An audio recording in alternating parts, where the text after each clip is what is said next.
Baik, kita langsung saja pada materinya, yaitu mengenal instrumen kromatografi cair kinerja tinggi atau HPLC. Prinsip kerja HPLC ada 3, yaitu pertama, fase bergerak. Fase bergerak adalah pelarut yang mengalir melalui kolom membawa sampel ke fase diam. Yang kedua ada fase diam. Fase diam adalah zat padat atau cair yang berada di dalam kolom memisahkan komponen sampel berdasarkan interaksinya. Yang ketiga itu interaksi. Komponen sampel berinteraksi dengan fase diam menyebabkan komponen bergerak dengan kecepatan berbeda, menghasilkan permisahan. Berikut ada komponen utama HPLC. Yang pertama itu pompa menghasilkan tekanan tinggi untuk mendorong fase bergerak melalui kolom.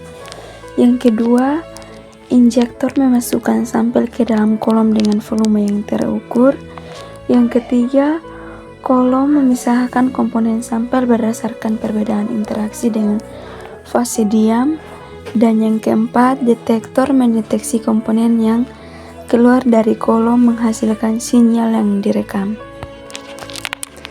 Berikut ada jenis detektor HPLC. Yang pertama, detektor UV vis mendeteksi komponen yang menyerap cahaya ultraviolet atau tampak.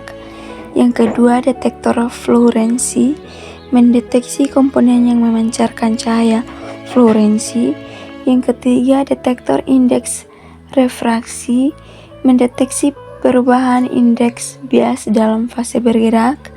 Yang keempat, detektor massa mendeteksi rasio massa terhadap muatan komponen, memberikan informasi struktural.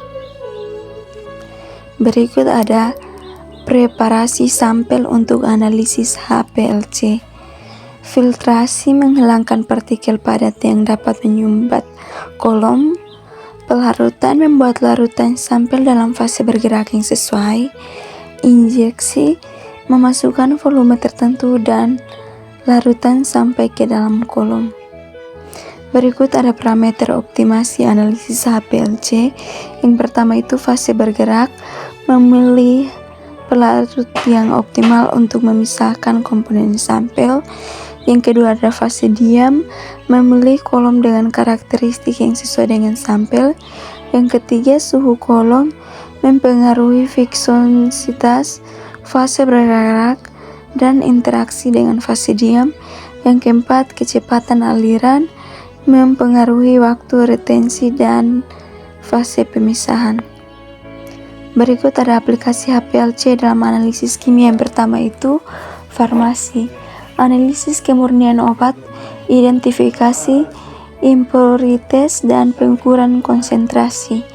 Yang kedua, pangan, menganalisis kandungan vitamin, mineral, dan pestisida dalam makanan. Yang ketiga, lingkungan, menganalisis polutan, logam berat, dan senyawa organik dalam air dan udara. Yang keempat, biokimia, menganalisis protein, asam amino, dan metabolit dalam sampel biologis.